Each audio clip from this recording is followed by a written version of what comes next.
Hey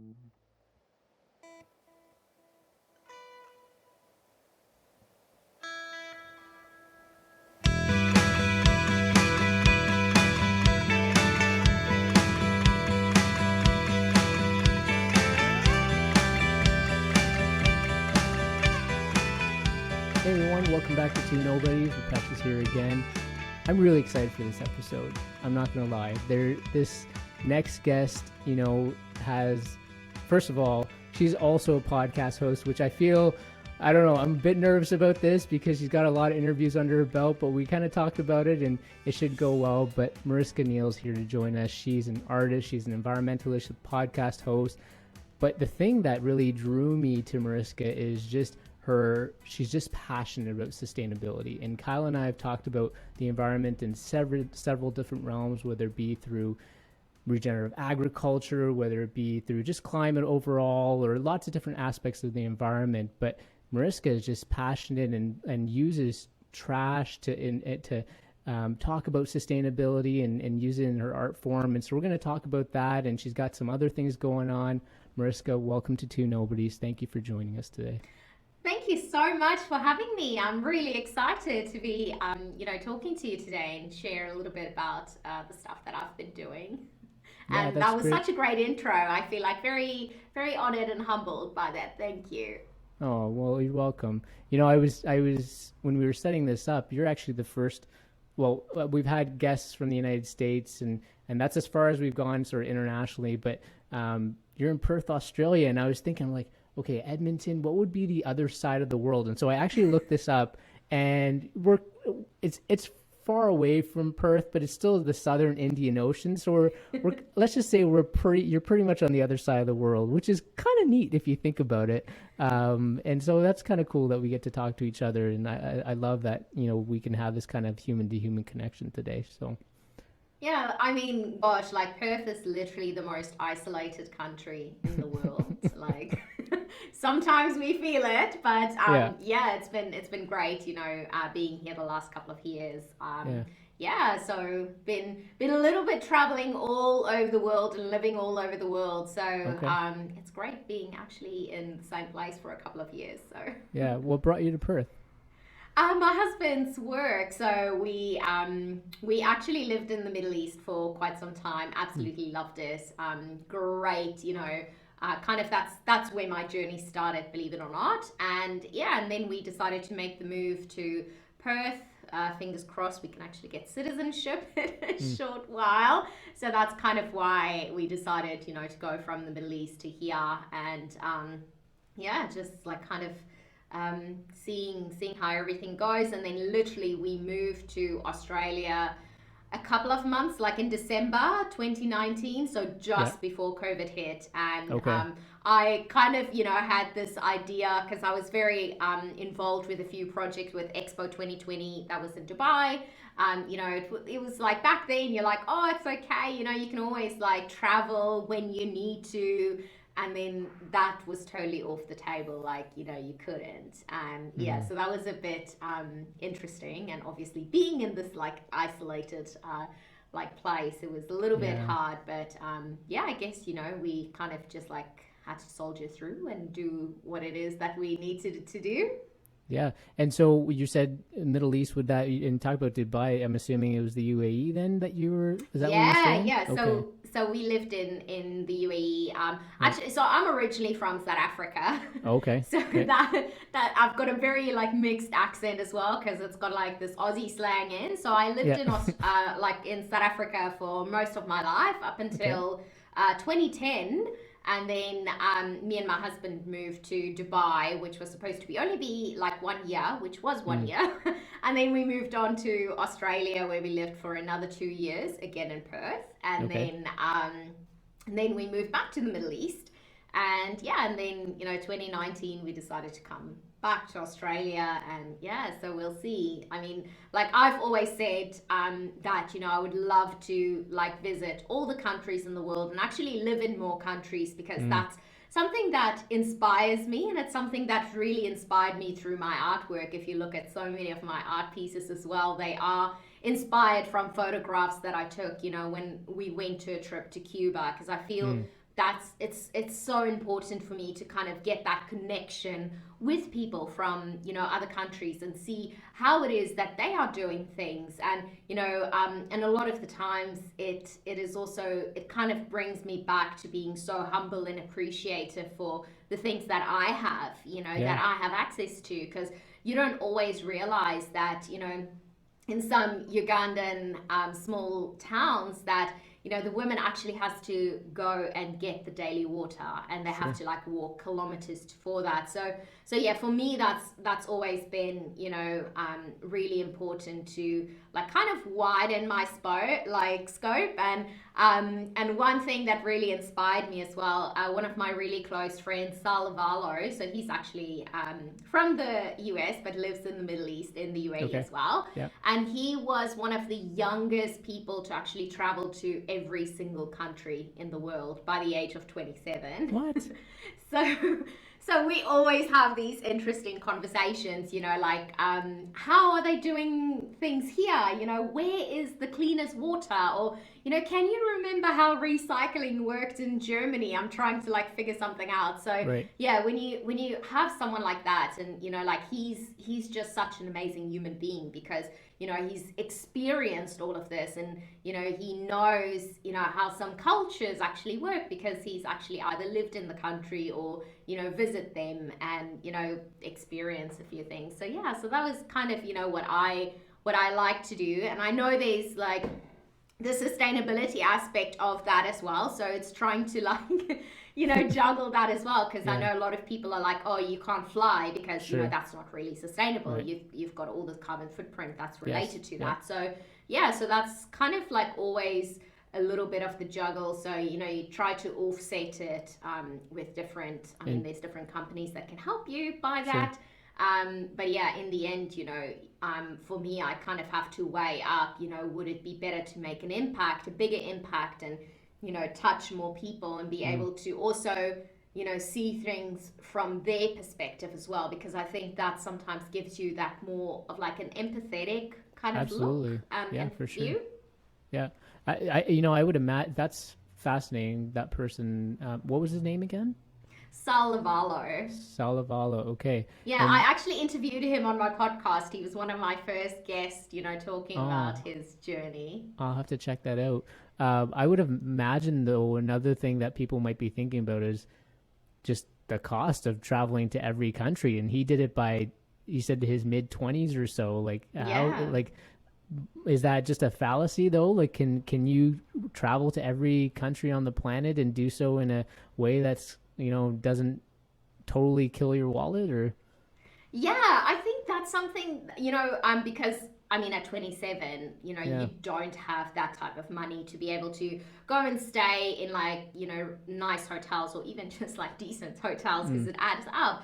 But you know, if you travel in certain ways, you don't have to fly everywhere. So he goes out of his way to actually, you know, travel by land. So you know, take a mm, bus, or you know, hitchhike, or do some random stuff yeah. like that. And also, you know, the moment that you start um, meeting people from different places, or you know, even with us, like you know, there's so many different options, like you can do house swaps, so you know, so that then again, it doesn't cost you for the actual accommodation. Right. And once you start getting to meet people, you know, from all over, and I mean, we've kind of had it where you get introduced to someone, and then all of a sudden they're like, "Hey, you know, we're locals here. Come have dinner at our place, or you know, do this." And so there's all of these ways that where you can actually connect with people, Yeah. and it does not have to cost you like, you know, for like 5-star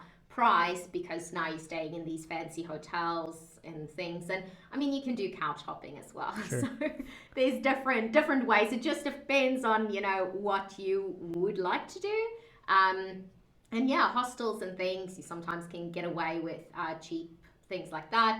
In Europe as well, you can get one of those passes for like a couple of months, and that gives you access to the train, so no matter how many Mm. times you actually, you know, take it. So yeah, there's some budget friendly ways to do Yeah. it as well. That's those are great tips. And I also imagine that people can also be very welcoming, right? In terms of, like you said, people might invite you into their home, or you said the house swap, but even just, people want to share their culture and share their life experiences with people, and you have somebody who's coming from a foreign country, like, I think people get excited to kind of welcome folks in, so that's exactly. Yeah.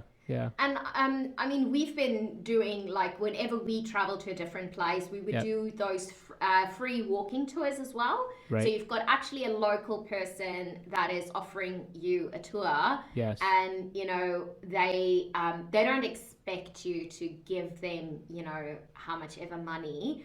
And so we try to, like, pay them what a normal tour would be, because for us, we'd be able to do that. Sure. But if you are a backpacker on a very slim budget, like, those people would just love to be able to share that with you. And if you can only give them $1, because that's kind of what you've budgeted, then they are very understanding. They just want to kind of give you even more tips and stuff, how you can stretch your budget with your trip as well. So yeah, there's definitely ways how one could do that. Yeah, I love that.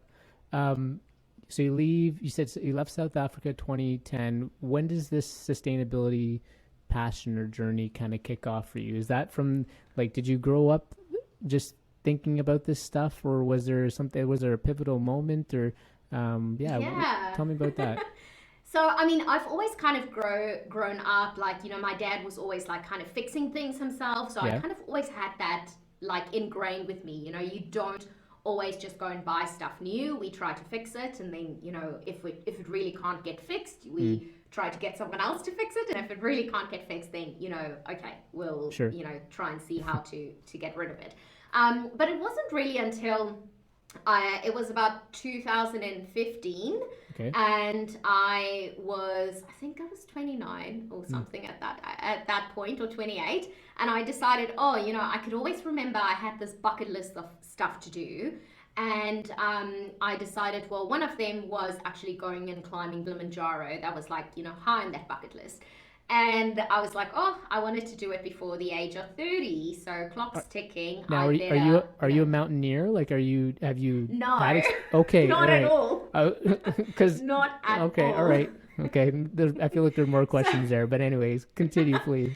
So yeah, not a mountaineer, not very active, like going on, hikes and walks and things like that. Totally not. Okay. And so I decided, okay, I need to do this. And and I contacted, luckily, one of my friends, my sister's friend. She was a guide that has done Kilimanjaro so many times. So I contacted her and I was like, listen, Sarah, I need your help. I want to do this, like, book me in. And back then, like, my husband was still coming. Like, I had friends that was, planning on coming with. And when it came to, like, we need to pay the deposit, my husband's like, I'm not so keen on this. And everyone backed out. And I was like, okay, so this is one of those things where you can be like, okay, I don't want to go alone. So I back out, and I just decided, no, I'm doing it. So I booked everything, and then just, like, climbed and summited. So our By journey yourself? kind of was a little bit... we were 3 people in our group, and then we had, like, a really amazing support team that, kind of helped us to, like, carry stuff. So I didn't carry, like, all of my stuff on my own. I did try to, like, limit everything. But yeah, we had an amazing team that kind of did it with us. And it wasn't really until I actually stood there, on summit night. It was probably the coldest I've ever been in my life.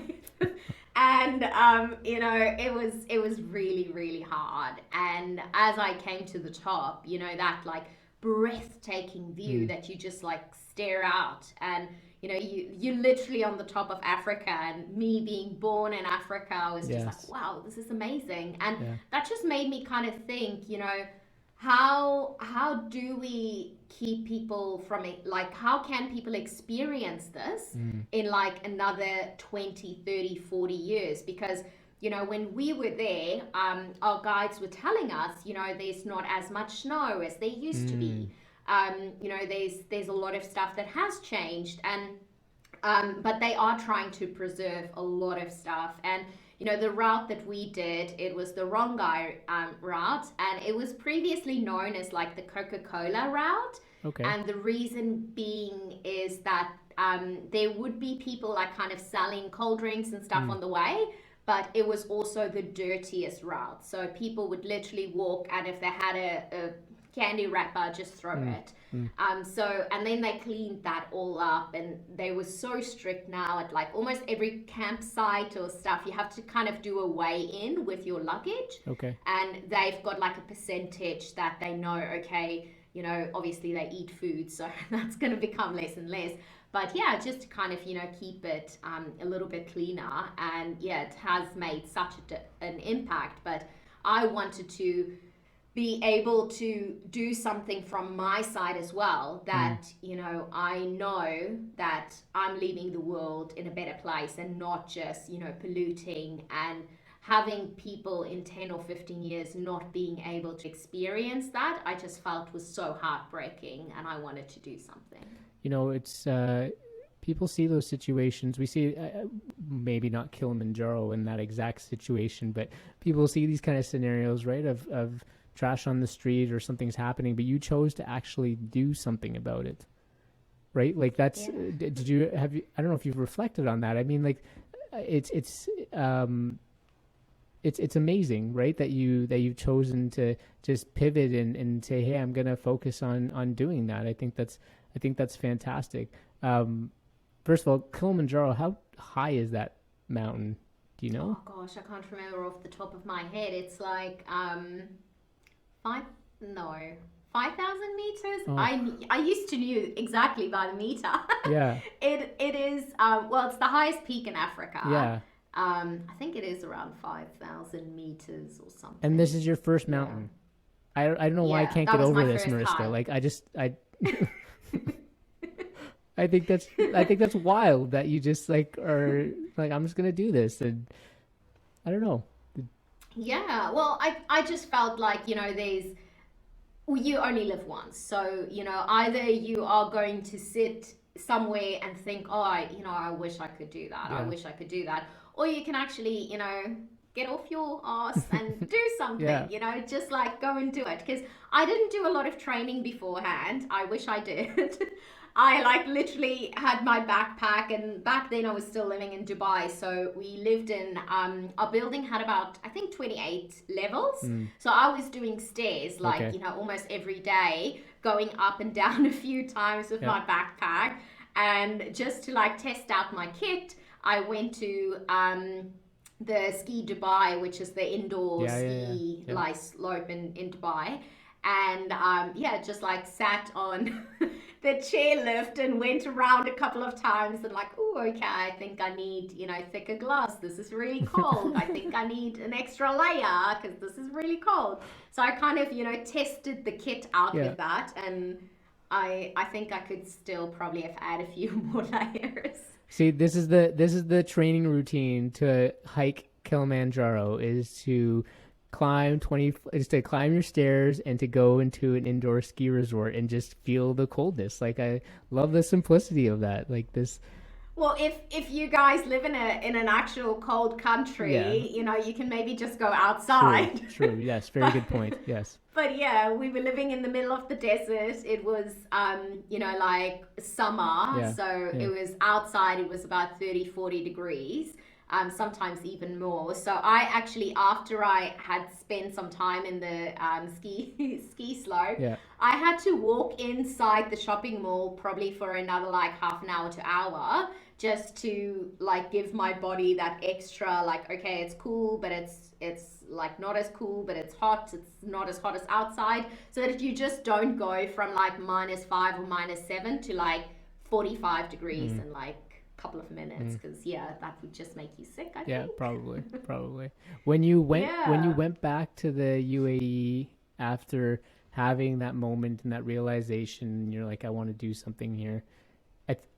I don't know. I think that a perception of the way life is in the UAE is there's a lot of wasted energy, perhaps, right? I don't know if that's true for someone who's lived there. How would you describe sustainability and the approach that the UAE takes to it, or just even the people who live there? Because I think from far away, at least my perception would be that it seems like there's a lot of money there, and there's a lot of spending that maybe is is not being put in the best place perhaps to necessarily benefit the planet. But what's your thoughts on that? Yeah, so I mean that's quite a difficult one because I mean when we moved to the UAE the first time, that was in 2010, so that's like 12 years. And to kind of see how the country has grown, because back then there wasn't that many sustainable options, even when it comes to like recycling and things, that there wasn't that much stuff that was in place. And so people were like, oh, the UAE is not as sustainable. And also thinking about the drinking water is like desalinated water. So there's a whole like energy process from that. So yes, you can say they do consume, a lot of energy to make a lot of these things happen. But, looking at how things are now, like Dubai had obviously the Expo 2020, which was in 2021, but that was like the most sustainable expo. They had like a lot of innovations that came out from there. They were actually composting food waste. They were doing a lot. So I think, they have grown so much, like I would say more than any other country in the world in that short span of time. I think a lot of other countries has been recycling for so many years, but they've been doing it, since pretty much, 20, 30 years maybe, where they stepped in, and yeah, they're not perfect at this point, but they are, making these steps towards a more sustainable country. And the crown prince, he like has a get together like once a year on his yacht, which is maybe not the most sustainable, but they kind of go out and they try to come up with ways how they can extend the really like lovely time in Dubai, which is like your winter, because then it's not as hot. So they try to extend that, because obviously the planet is heating up, and they come up with some really amazing ideas, like to plant more trees to make sure that we can actually reduce temperature, so then we don't have to use as much energy to cool stuff down. Or how do we, instead of flying all of the food in, because years ago all of the food, if you would go to a grocery store, you would see oh, these apples are from Spain, all these imports. lemons are from here, everything's imported. And now, like, I'm so excited because I've been working so closely with a lot of these farmers that's actually farming in the Middle East, and farming, and they are producing bananas in the Middle East. So I definitely think they have taken this and they are trying to see how can we make stuff more local and use less energy for some of this. So yeah, there is a lot of energy that's being consumed, and I mean, it is sometimes seen as the city of lights, because when you go there, it's just like all of these buildings and things. That's what we see, right? And, like that's what the public sees, right, of Dubai and such. Yeah, but I mean, there's some great agriculture movements happening. Farmers that's actually farming tomatoes in the middle of the desert. So it's happening. It is definitely slowly increasing. And if I just compare it to like South Africa, where I'm originally from, yes, there's an abundance of energy in the UAE, but in South Africa, like just thinking of my mom, she has about 3 or 4 blackouts every single day where the power is just out, and you don't sometimes know, is it gonna be out today, or how do I prepare? Like, do I go and buy extra food to actually freeze, because my freezer might be out and all of my food's gonna go off and things like that. So yeah, so it's like total opposite worlds. And I definitely think there's so many initiatives and things that's happening where people are also trying to become more self-sufficient, because there's this pull for that. Because if you just imagine, if we were in in South Africa now, I couldn't guarantee that, we could have this interview because I'm relying Sure. on energy that comes from the grid. So, yes, unless I've got a laptop that's fully charged, we can go until the laptop's power run out. But there's so many things that I think people do take for granted if they don't, have access to energy all the time. Yeah, for sure. It's a good segue to something that I've been thinking more and more about. I mean, with the war happening in Ukraine, and we see that gas prices around the world, oil prices around the world are going up. Energy security is really becoming more front and center. And I think it's, you hear that it's at odds or a little bit at tension with the priority of the environment, right? I don't know if you have any thoughts on that, because people are worried about how they pay. Inflation is going through. I don't know what it's like in Australia, but I think inflation Yeah. across the globe is going up because the supply chains are so tight right now, right? People are worried about, how they feed their families, how they, like you said, how they can have just energy to power their homes. Forget about the environment. Like, I feel like there's a definite tension here. Are you feeling that too? And what are your thoughts on that? Yeah.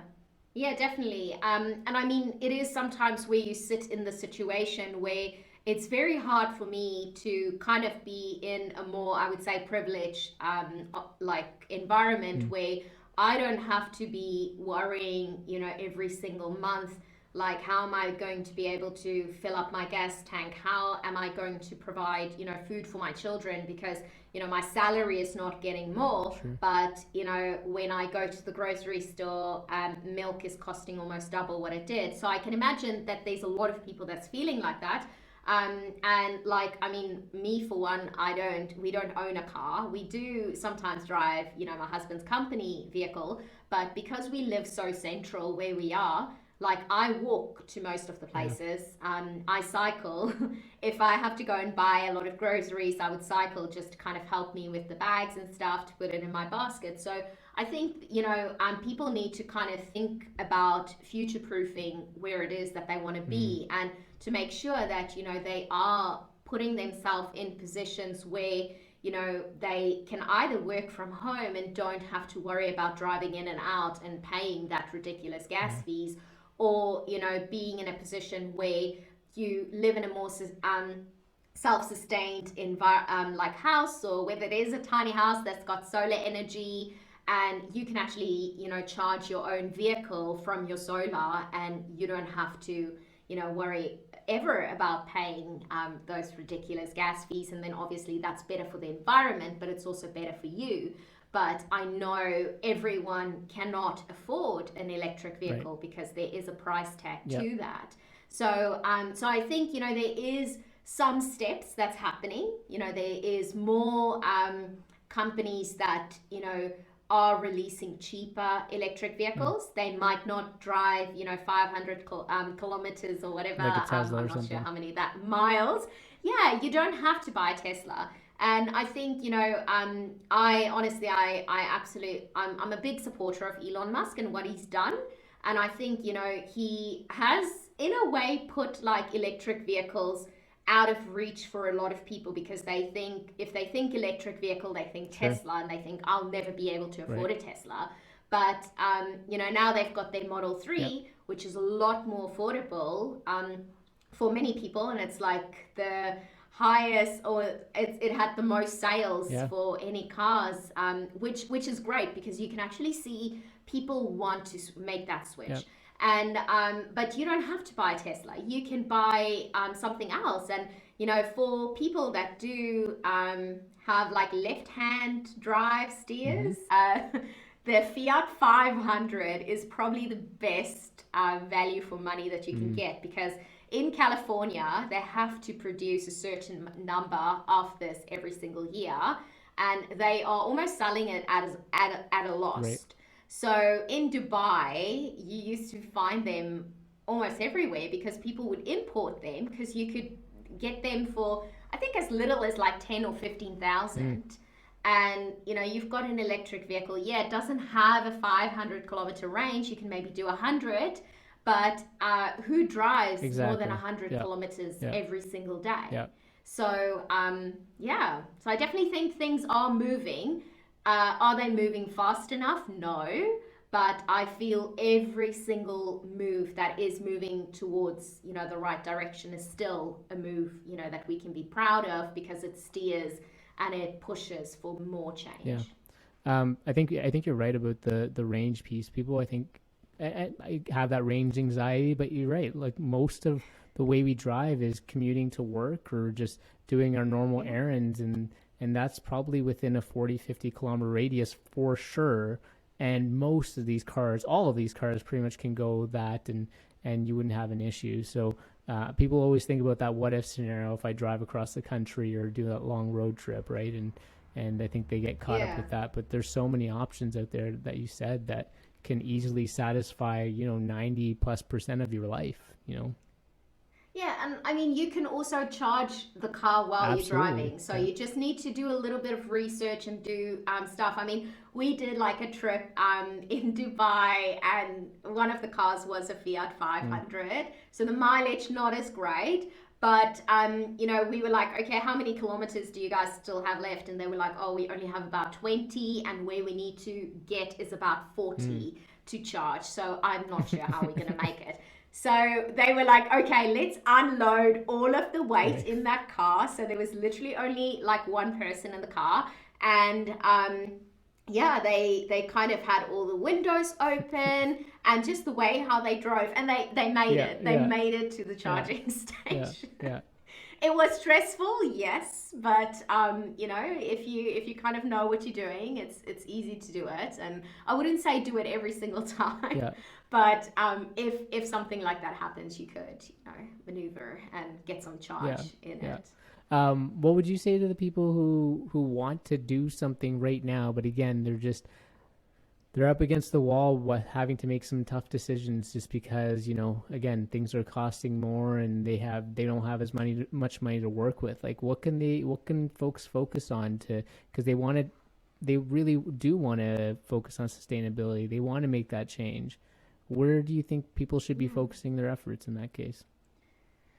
Well, I definitely think, it's not like a cookie cutter where I can say, this is the cookie cutter method for Yeah. this, Yeah. and this, go, there's your step Yeah. 1, 2, and 3. I don't think, that exists. And I think, there is kind of the stigma around there where people are saying, sustainability and, obviously sustainability starts with an S. Mm. And I think a lot of people see just the S as a dollar Mm. sign, that it's more expensive, but it's not, there's a lot of stuff that is a lot cheaper because you're doing things a bit more sustainable. So I would definitely say go and evaluate what it is that you use a lot Mm. of.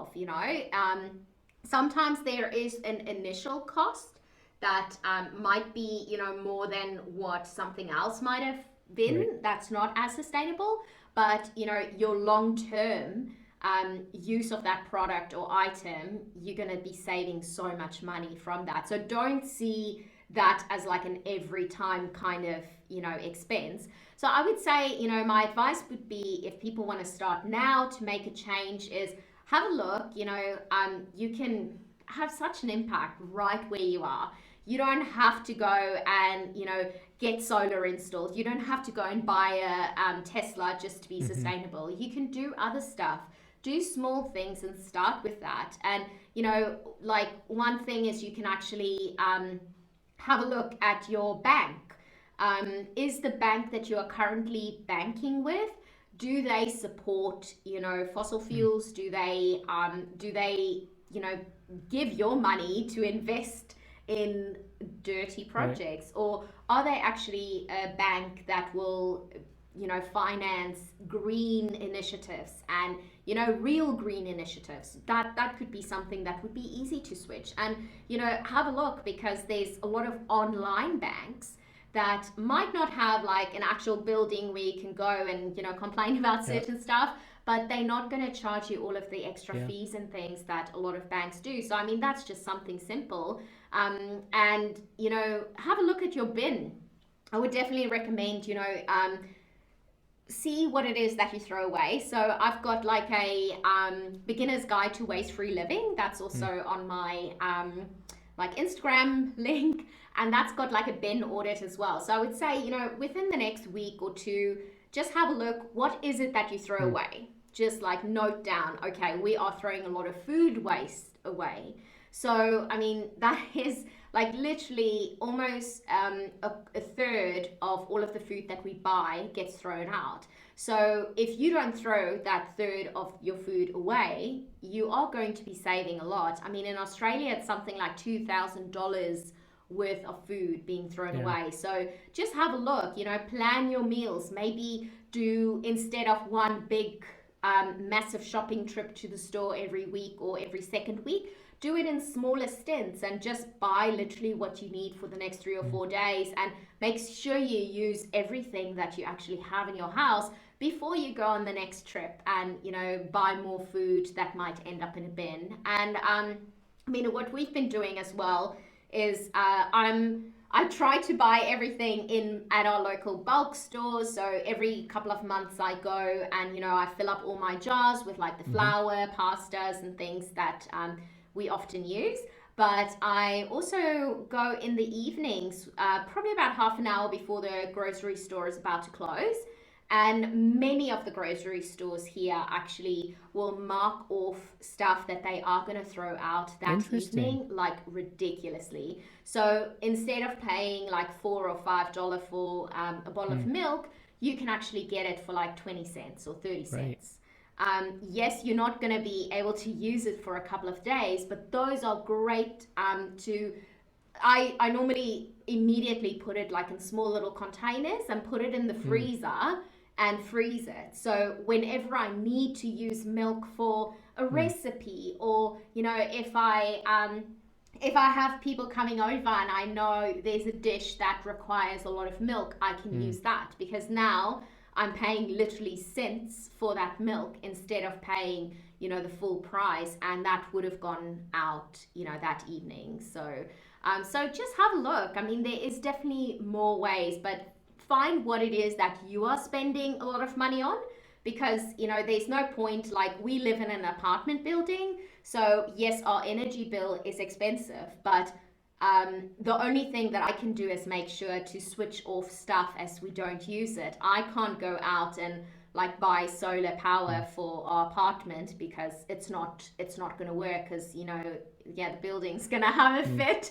And how do you connect it without being isolated and things? So yeah, just have a look what it is that you can actually do and go. And I mean, I'm here if anyone needs tips and advice, just ask, and I'll be happy to help with certain issues, because definitely each person's like kind of goal is different. And I would just say, like, if you start with one thing, don't feel like you need to do everything. Start with one thing. If you go and you do that bin audit and you discover, oh my gosh, I use like so many of everything, don't give up everything at once, because that's just gonna like put a hold, because you're gonna kind of get burnout, because doing everything at once, it's not gonna work. But if you just pick like one item and you make that, you kind of investigate, how can I change that? If you use a lot of single-use plastic water bottles, maybe it's as easy as getting a tap, like a filter installed on your tap. And I mean, you can get those easy screw-ons, and that's one thing. So once you've made that a habit, then move on to the next thing and make that a habit, and then just continue the journey. No, I love that. And it's almost like in order to be sustainable, you got to make it sustainable, right? Like you said, these kind of these Exactly. little steps, and working your way to a point of, I know, my wife was like, oh, we're gonna have all these glass jars in our cupboard now. I'm like, are we really? Like, I don't understand how this is gonna work. And little by little, one shelf after another, everything is now in jars. And it's like, just I all these love little, that. we had our laundry soap. Now we don't get it in the plastic containers, but we get in these little strips that you can just kind of throw in there, and they're all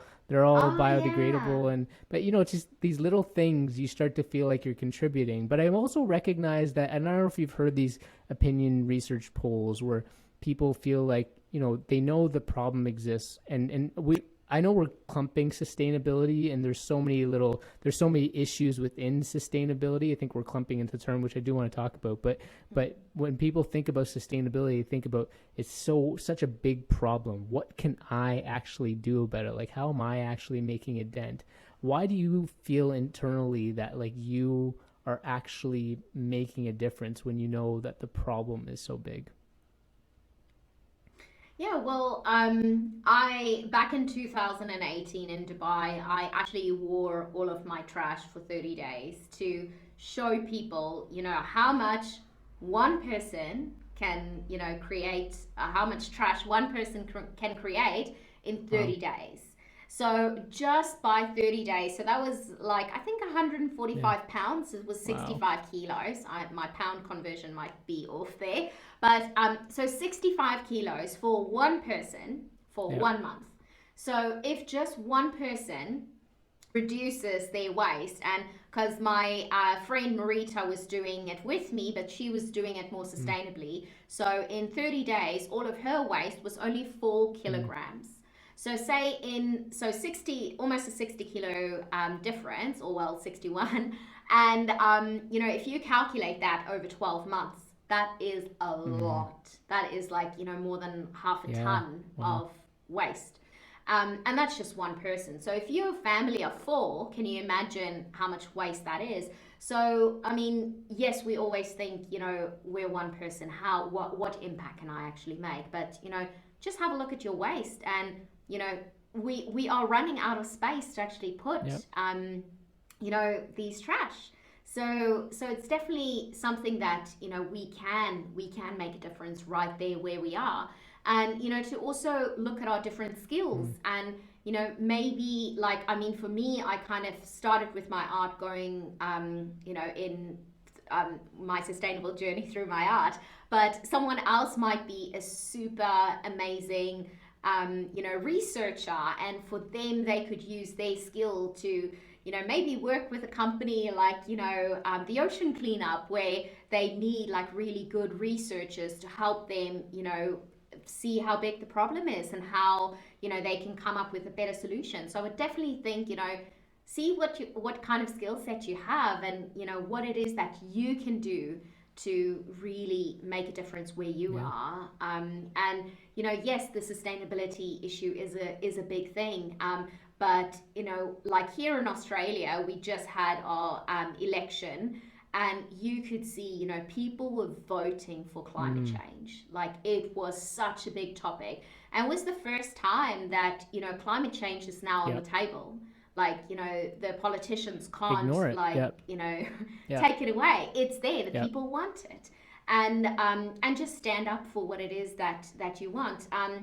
There's a mining company. I can't remember their name now, but they wanted to, like, kind of sell off some of their old coal Mm, mines, just because they want to be more sure. sustainable, and they like the investors and the, now I can't remember, what do you call the Yeah. Yeah. Yeah. shareholders, the shareholders actually said no, like, no, we don't want that to still be Right. fully functional coal mines. We actually want something else, do better, like do better for the environment. And so now you've got people demanding change, and I definitely think it is going to that snowball Mm-hmm. effects is starting to happen, and I think, and I'm hopeful, because I can see how much change is actually Yeah. happening. It sounds like, I mean, when you talk about sustainability, not just focused on the waste management side of it, but you're focused on climate, you're focused on other aspects of sustainability. But do you think that, so we have the climate, we have all these crises, right? We have the climate crisis, we have a water crises in different parts of the world. We have, whether it be Mm. very little drought or not enough fresh water or whatever it might be. We have a waste management issue. Now recycling is, you know, everything used to go to China. Now China's not accepting recyclables, and people are having a hard time figuring out what to do with it. So they're putting it in landfills. There's so many different issues. Do you think that um, it's easier for people to focus on one of those issues than, I think that climate is one of those things that people care about it. People want to focus on it, but it's something that's just not tangible enough for them. Whereas like something like waste or like reducing plastic, and people can see it, people can feel it, right? Like you said, the visual cue of seeing, would you say 50 kilograms of waste on your, yeah, 65. Sorry, I don't want to 15 kilograms is a lot of weight, so I don't want to take that away from you. That's a very appealing visual, and people can really resonate with it, which is awesome to make that to link that to an issue.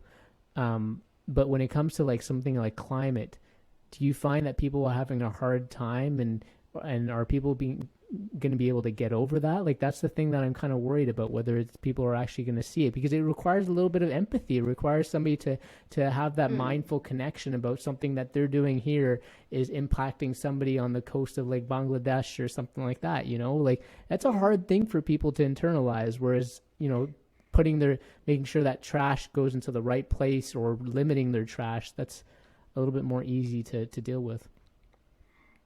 Yeah, I definitely think that is true. Waste, I think, is it's more visual. When it comes to climate change, like a lot of times people say, oh, mate, it's not in my backyard, not my problem, So, what I do here, and if I have an abundance of resources, I don't really necessarily, it's not affecting me what's happening in other countries. But actually it is, what's happening here, what we are doing here has an effect on everything. And I mean, for us now in Australia, and I mean in the US as well, there's been so many like floods and fires. And, previously people were like, oh, it's not really climate change, it's because of X, Y, and Z. And, trying to steer away because they just didn't really want to open that can of worms, but it's open. Like people like now in Brisbane and like Queensland areas here, people has been affected with like by the floods a couple of months ago. Like literally, your entire house, everything was gone. And now, like a couple of weeks ago, the same thing happened again.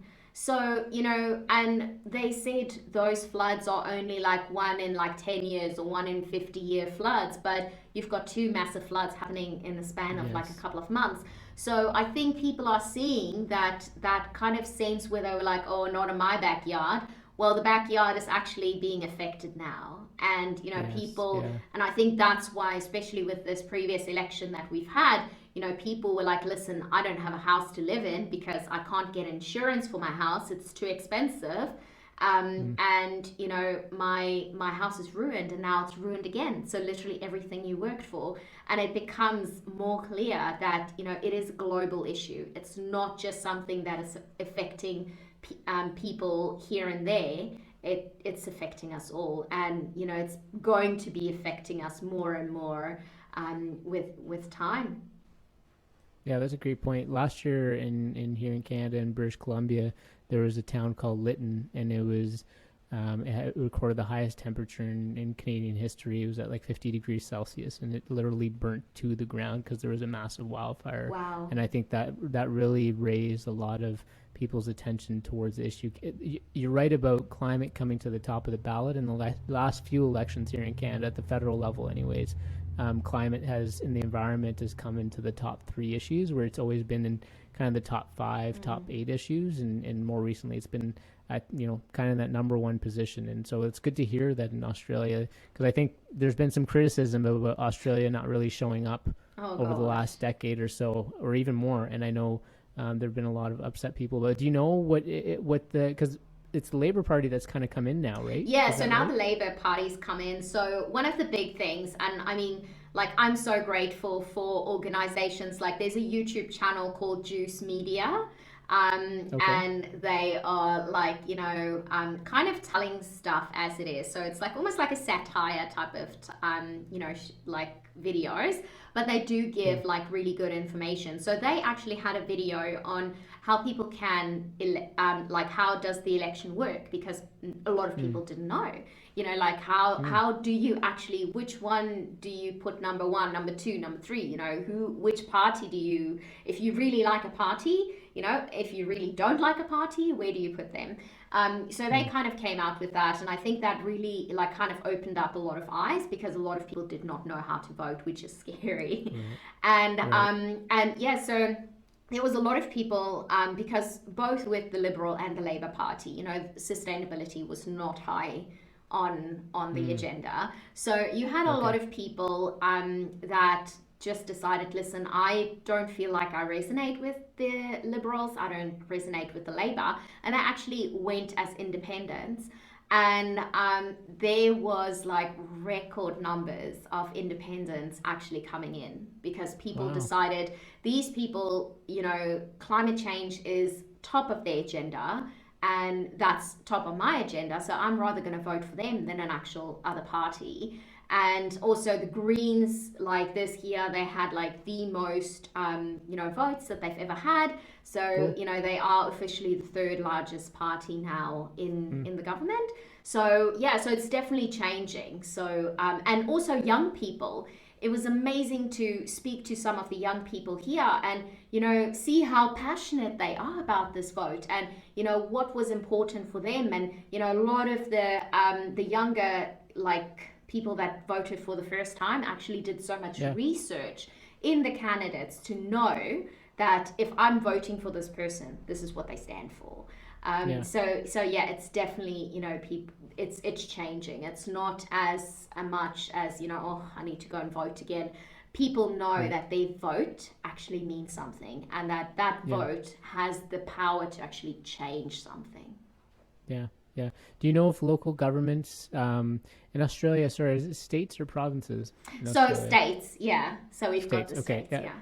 Okay, so at the state level, are we seeing more action towards the environment, or is there kind of similar alignment with the federal government in that very little action? And maybe it depends on state to state, but Yeah. because I think we're seeing that many local governments are taking action in the absence of federal government actually doing something, Mm. and you know there could be a number of reasons for it. I just wonder if in Australia if that's the same case. If the federal government's been absent, have we seen state and local governments kind of fill that void at all? Yeah, so again, I would say that vary from state to state Sure. drastically, Yeah. Okay. but you can see like I mean, obviously we went from you know the previous government that you know had no Mm. focus on that. So there Mm. was you know some of the states like WA where we're based. They Mm. did quite a lot to you know create more awareness, actually do more campaigns, and also do more to actually get stuff banned, like you know single-use plastic. There was a lot of bans that Right. was put in place. So I definitely think they were stepping up, but you know I would say that just depends on which state because literally it's almost like you've got all these different countries within a country because what Mm. happens here is not necessarily what happens in the state next door. So Yeah. yeah, so but it is definitely changing. And here in we also have like a really amazing group, like 1 million women. So I had Natalie on the podcast as well, and you know, so just how they inspire like the female females here in Australia as well as abroad, Mm. and to kind of you know ask the questions for elections and you know how you can actually make a switch with your power bill and things like that. So I think you know it's all of these little like groups. Well, they're not little; they are more than 1 million Yeah. women. Yeah. Yeah. That is driving the change as well and demanding the change. So I think you know if someone is at a state like you know position like our Premier here, you know, that he knows that that is something that the people want and they are really taking it serious now. Not as Yeah. serious Yeah. as I wish they would, but I still feel, you know, a step forward is at least a step forward. It's not going backwards and it can just drive that momentum. That's great to hear. I always wondered I was always surprised when I heard that Australia wasn't, or at least at the government level anyways, wasn't taking something like climate very Yeah. seriously. Like so close to, I mean, Australia is very large, but still there's so much of the populace is around the coast, right? Like Mm. people would naturally feel the impacts of climate change. In Canada, we have, you know, Canada's second largest country on the planet. There are a lot of, obviously there are populations around the coast, but it requires a little bit more sort of that moral imagination to understand what the people of, along the British Columbian coast are feeling as a result of climate change, because there's so many folks, within the prairies in the middle of Canada as well.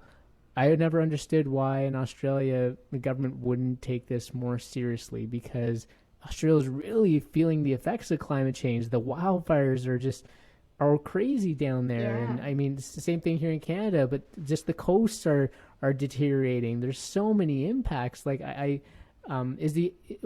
is there such an economic argument that the government focuses on, where they're fearful of making that transition, especially on the energy side, or what's the fear there? Do you know? I think it kind of has a lot to do with obviously money. So a lot of these big polluters, which is not paying taxes and getting away with everything, they are supporting the government. So obviously, what do? They need money, so they're not going to upset these people. And I definitely feel, like a country, and it's not just, Australia, there's many other countries that might just be, short-sighted, that is only focused about, my 3 or 4 years in office. Like, I'm only concerned about this, and, whatever happens or whatever mess I leave, that's kind of the next person's job. It's not my job. Whereas when you look at other countries, like, I mean, like the UAE, obviously I've lived there, so I've seen, how their leaders and rulers actually operate. It's not just we only doing this because in 3 years' time, someone else is taking over. No, it's actually, someone from my family taking over, and I want to set them up for the best position. So they've got, like 20, 30, 40, 50-year plans, and it's with China as well. And so I think, definitely when you look at that is kind of what I feel is the difference, because now we are not planning up until where I'm out of office. We are actually planning until, my grandchildren is probably, doing something.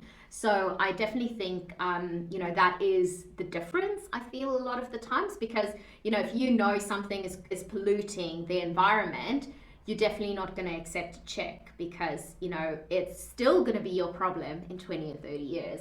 But you might be more concerned about getting that beach house that you really like, and, obviously someone's giving me a kickback. So I think sometimes that might change people's perspectives. And I just hope that in the future we see more leaders with vision for the future and not just being short-sighted. And I think that is what we're seeing, not just at government level. We are seeing that at industries as well, where you've got a CEO that is only worried about the bottom line and making sure that his bonus reflects that in 3 or 4 years time when he's retiring, and he doesn't care about tearing down the company where it's at a point where it can build back up to be a more sustainable company. So I think, that is kind of ingrained in a lot of stuff. And I think it takes, really amazing leaders and visionaries to, put yourself in a position where, the company's not going to be great at the moment, but it's going to be so much better for the future. Yeah, no, those are great points. And unless the change is forced upon them at some point, which it will be, right? I mean, I think there are some, you're seeing a lot of companies, or like you said, shareholders and investors who want to decarbonize a lot of, their assets in their portfolio, or decarbonize their companies, because they know they need to set themselves up for the future. But I think there are going to be a lot of governments and a lot of companies that are going to learn the hard way, because change is just going to be forced upon them. And that's unfortunate.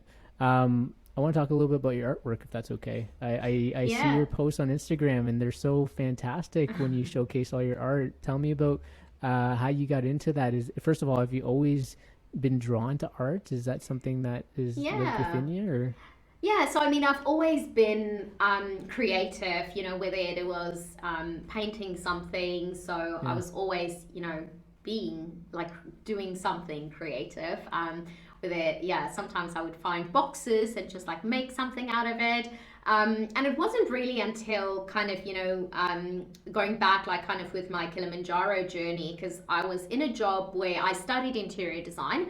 So I was Okay. working at a company, kind of, designing their showrooms, and I just felt like I came to a point where I didn't enjoy that anymore, because now I Mm. had this kind of thing where I want to do something for the environment, but I'm sitting in this corporate job which I don't like anymore, and Mm. I'm really not doing anything for that. So probably about a week after I summited Kilimanjaro, I handed in my resignation, and I was like, Wow. that's it. And then I We should visited. all climb Kilimanjaro. These are Yeah, like go and the climb it. It's right? worth it. Okay. And All right. so I was kind of, I at that point I was already, back, making art, and I wanted to incorporate some of these elements of waste in my artwork, because I felt Mm. they had a story to share and to kind of contribute and add to the story of the pieces that I was, sharing. And so I started with the Nespresso capsules, because I felt that they were just like so beautiful. Like, when you look at these capsule colors, they are beautiful. Like, the Mm. orange, and yeah, I absolutely loved it. But I wanted to kind of share with people as well that, a lot of people didn't know that they can be recycled. They just kind of put them Mm. in landfill, and aluminium, or aluminum, Aluminum. like you say. They it's such a like amazing material, because you can actually Right. recycle it again and again and again, and people were just dumping it in landfill. So I wanted to kind of raise awareness of that. And I mean, I understand completely if people were using it because, maybe they only drink 1 or 2 cups of coffee a week. So Mm. then it might make sense, to have that. But people that drink coffee every single day, maybe it's better to switch, to something that does not create any waste. Sure. Just like, Yeah. ground coffee that, is Yeah. great for compost and things. So Compost. Yeah. so yeah, so I kind of, experimented with that, and then I visited a friend in South Africa, his like art studio, and there was something that he said to me, like, at some point in life you got to do what you love and love what you do, and that really stuck with me, and I was just like, Mm. okay, cool, resignation's handed in, I'm gonna focus now on the art, Yeah. and yeah, so I just kind of, wanted to create art pieces to be almost like an activism. So I call it like artivism. So it's like Mm. art and environmentalism, Mm. and just really tell the stories of, either the people behind these pieces, because I do a lot of portraits when I paint, and also about the elements that I've actually used. And I'm actually about to finish a turtle. Hopefully, it's done before World Okay. Oceans Day on the 8th. But so it's all about, the bleaching of the corals, because it's all white. There's no color Mm. in that. And, to tell the kind of, story about some of the pollution that's happening, like it's made from single-use plastic bags as well as Mm. straws. So it's all of these materials that, people kind of use on a like daily basis almost, Yeah. and you don't think about it, but yet these animals are suffering the consequences. So yeah, so it's just something that I kind of like to do. Obviously, I love being creative, and to be able Yeah. to have a great story to go with these pieces, and to maybe have an impact on someone's life because they saw one of my pieces, and that's made them, not want to use straws again, or that's made them, switch their coffee, or Yeah. made them not want to take that plastic bag. So yeah, so it's just like little things that I just hope, people kind of take with them. That's very neat. That's very cool. And how do people access that? Is it simply through your Instagram? Can anyone buy any of your pieces of artwork or? Yeah. Yeah, so I do have a lot of artwork that's kind of, either in collections or being sold through some galleries. There's more galleries that I'm in talks with in the future to actually Mm. represent me, so then you'll be able to purchase it directly from them. Mm. But yeah, otherwise there is one gallery in the UK, so Artlight, where you can purchase some of my available pieces that I've got on Cool. there. But I have found that I'm not producing quick enough. So people's always like asking, when can they buy some of my stuff? So that's when I kind of, explored a little bit in the NFT world as well. So people would be able to purchase some of my NFTs that has been launched as well. How does so I still can't wrap my head around NFTs, and I think I understand them, but how would an NFT work in your case, right? Like, so if I'm Yeah. understanding the way your physical art works is you reuse trash to kind of make it a piece to come to raise awareness about issues around Mm. sustainability. So is that that's correct, right? Yes. Yeah. And so if with the NFT, how would that work in terms of trying to raise that awareness, and like how are you incorporating trash, and like, because these are digital assets obviously, Yeah, so yeah. So the collection is basically based around some of my original pieces. So okay. in the first phase, I've actually got 27 of my original pieces that is like kind of converted into digital pieces. Okay. And so the reason, I mean, there's so many things with the NFTs that, I get asked about a lot, and coming from the sustainability aspect as well. Yeah. So it took me quite some time because I really had to do a lot of research in all of these different, platforms that there was, because there was a lot of other platforms that was a bit more sustainable. But you would kind of, I was like about to launch in there, and then they would be bought over by another thing, and then their name would change, and so I'm like, oh, okay, now they're gone, and then they, so that would kind of happen a lot. So Mm. so that's why I kind of went with a like OpenSea that is a bit more well known to people, and it is on the Ethereum blockchain as well. So I know Okay. Ethereum at the moment is proof of work, so it Yeah. does consume a little bit more energy, but they are slowly phasing in at the moment Ethereum 2.0, 2.0. Yeah. which will be proof of stake. So it's going to be using a lot less energy. And yeah, so I mean, I could probably have a whole podcast about the NFT and the stuff. So I'm just trying to also raise awareness about some of the issues around that, but also to be able to educate people that is already on that platform, and to support organizations that is helping to make this more sustainable. Because back, I would say about 2 years ago, there wasn't that much renewable energy sources that's being Mm. used for cryptocurrency, where now Yeah. you're looking at about 40%, and it's Is that right? I didn't increasing. know that. Yeah, yeah, so 40% it's of the definitely energy being used for crypto is coming for from the mining. renewables? Yeah. Oh, okay. Yeah. Wow.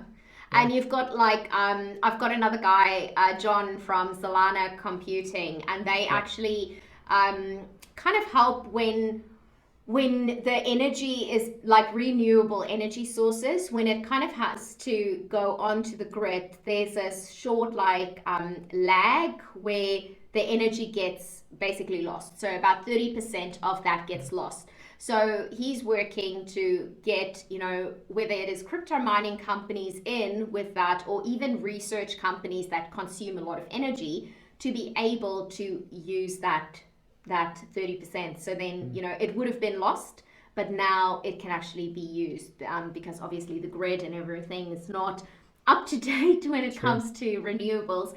So yeah, so I mean, when it comes to like the NFT, I wanted to create something to really give back. And so my whole NFT is basically based on three pillars. So I've got like the art sector, which Hmm. is all kind of, my trash to treasure collection. So the NFT is actually called like the art of recycling. Okay. And the second thing is like sustainability. I wanted to bring that in with throughout the NFT to kind of, like educate people more about different topics of sustainability. And then the third one is to be able to give back. So I've actually nominated three organizations that I've been working with closely over the last couple of years. ASRAC and Search for Water and the Orangutan Project. And I Cool. actually give like a percentage of my primary sales goes directly to them. Oh, that's awesome. Yeah, so I just kind of wanted to give back. And I mean, the NFT project is something that will be finished over a couple of years. So every 6 months, I will release a next phase. So at the moment, from that 27 art pieces, I've created 680 NFTs. So each one's got different characteristics. So there's some which is a little bit more rare than others. And how I've basically done the characteristics of it is I've really focused on the 3 organizations, and they work a lot with animals that are critically endangered, and so I kind of broke it all up in like how it's classified, like critically endangered is one category, like endangered. I've got vulnerable, near threatened, so those are the like 4, which I've then selected some animals that are actually found in the places, where these organizations do work, whether it is, in Indonesia, like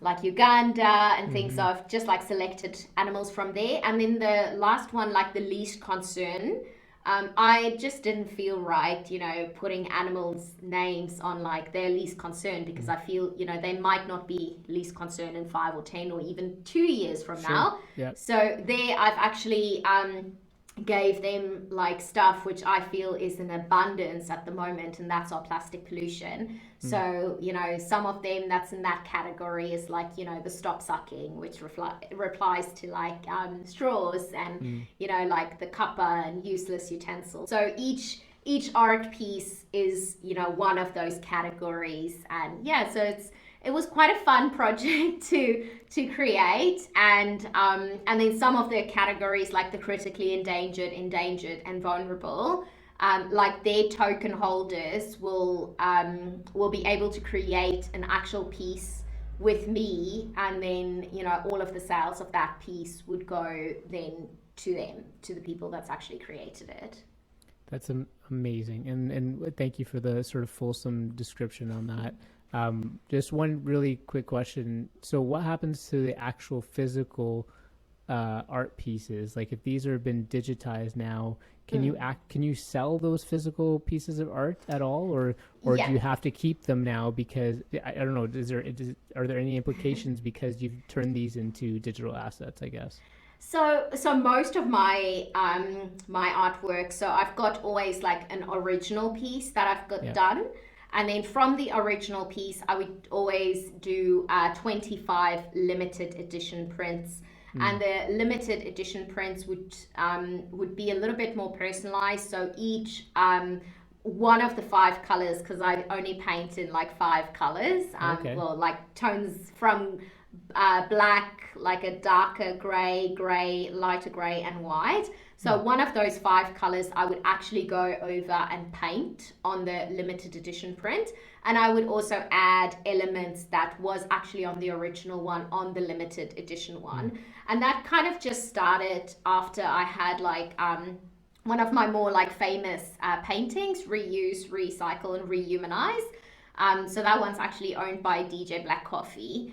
And a lot of people were like, oh, I love that piece, can I have a copy? And I was like, ooh, okay, I'll do this. So that's when I started with the limited edition. So there's only 25, but then when it comes to the digital ones, so they only have that as the digitals, and I won't do any more digitals that I would sell. So, I mean, if you've got that on your wallet, you can easily, one of the things we've been looking at is to get a token frame, which is like a really nice digital frame that you can install in your house, and then you can like show your NFTs directly as an art piece, because that also frees up some wall space, because living a more minimalist lifestyle, like we don't have the abundance of walls to just like hang art pieces, so that kind of gives you the option to also showcase that. So I won't like put more digital copies than what there is, so once that's gone, it's gone. Yeah,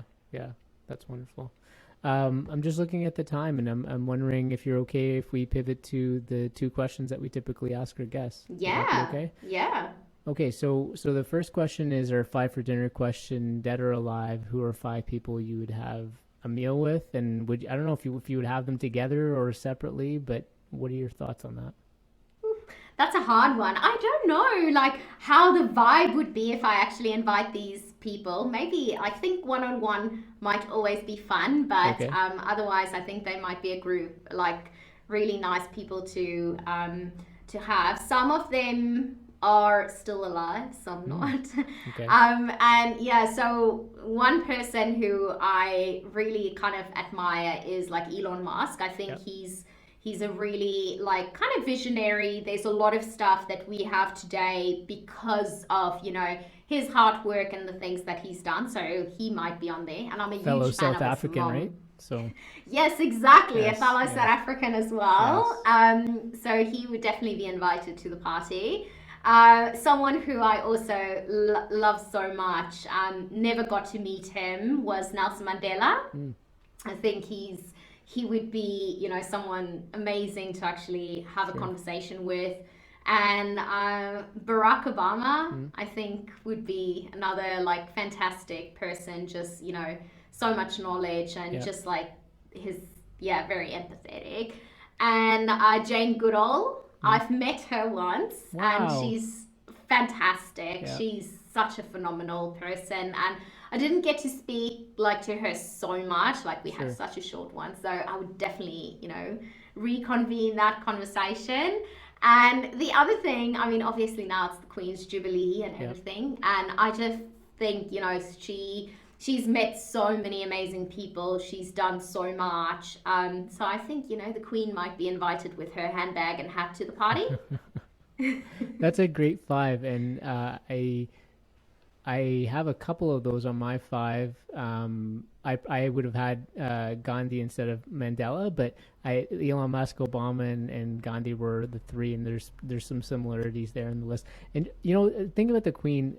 So I'm personally not someone who's a big fan of the monarchy in general, but I will say this about her, and I'm curious to hear about your thoughts. I mean, 70 years on the throne, the amount of people that she would have had to, the number of prime ministers, obviously, heads of state Yeah. that she would have had to deal with. You obviously gained an incredible amount of wisdom over that time. And, she was thrown into that position at such an early age, and the way she's handled herself with grace and poise, and it's just been incredible. So I think that would be an amazing meal to have. I would imagine though, if the Queen, so in your this dinner of five, let's just say they're together, let's say you had them together, would there have to be that same sort of normal pageantry that would have to happen if the Queen was at a function today, or do you think No, I all of think that's we'll out the have window? to. We'll have to throw out the Okay, courtesy. We just like six mates meeting okay, up. okay, all right, okay, because I think that would change the But dynamic a bit, probably. yeah, yeah. Yeah. But I mean, there was the other person who nearly made it, but like yeah, kind of like David Attenborough. So David Oh, yeah, Attenborough, I yeah, think he's another one which yeah. He's might amazing. have loved having there. But yeah, I mean, I think it's just like so amazing for like the Queen, all the stuff that she's done. I think she like kind of there was about 17 prime ministers in Yeah, her time. yeah. So that's just phenomenal. I mean, she's gone through wars and everything. So yeah, I just think getting her perspective on things, and also how you deal with a lot of stuff, because I'm not like the most person that's so fond of the royal family Mm, that knows everything that's going on. But I think if anyone in the world, if you ask them who the Queen is, they would probably know, yeah, for because sure. she's had such a long reign, Yes. and with the Commonwealth as well. So Yeah. yes, I think there's so much knowledge to share there. Yeah. No, I love those five.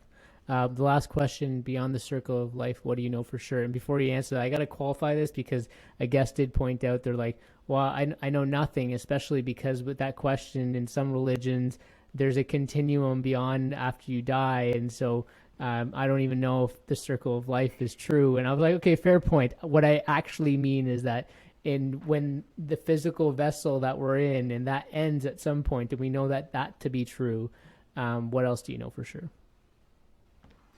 That's a very interesting one. So I kind of firmly believe that, almost like karma, I would say, what goes around comes around. Yeah. And I really feel that, if you do stuff that is good and you give back, that you'll kind of receive that back. And the opposite true as well. If you just like a grumpy negative person, you're always gonna kind of find that that comes back to you.